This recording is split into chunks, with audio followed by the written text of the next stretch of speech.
Its bottomless vertical shaft is off the chart and standing at the largest nuclear test site in the world. It did nuclear tests over 200 times, a twisted culture in the Cold War. The radiation is said to be so strong still. I'm risking my life to explore this place for you. So protective clothing is necessary. The cameramen are all in the clothing. Record each other.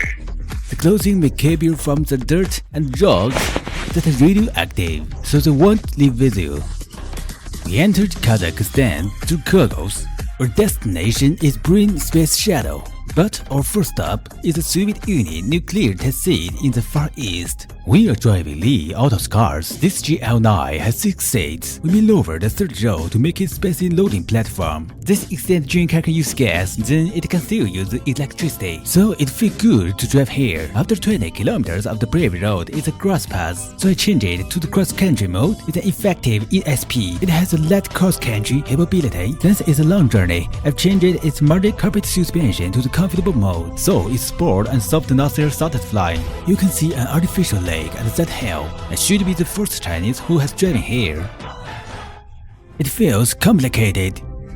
Wonderful sunset. Can you imagine it was a grassland? The nuclear test ruined this place. That ultimate weapon created such an artificial lake with a diameter of 400 meters and a depth of 100 meters. Each bomb of 140,000 TNT equivalents was detonated here and ended up with such a lake. The pollution dust cloud flowed to many places around, and many people were exposed to it, so they got many diseases like cancers and deformations. It will affect 4 to 5 generations. Now there have been 3 generations.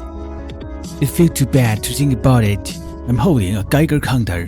The total radiation from the nature for each person is 2,000 to 3,000 microsievert. Namely, each person has 0.1 microsievert of radiation each hour. It's 0.9 to 1 microsievert, 10 times the natural radiation. It sets the alarm value at 1, so it keeps alarming at 1.0. As you can hear, it sounds horrible.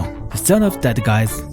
Let me risk my life to show you how high the radiation of the lake. It gets higher when we're closer. 1.5 now, 1.7. I hope such a weapon will never be used. Sincerely hope the world is peaceful. No, it's too gonna go. Next up, let's see Brunner space shuttle left by Russia.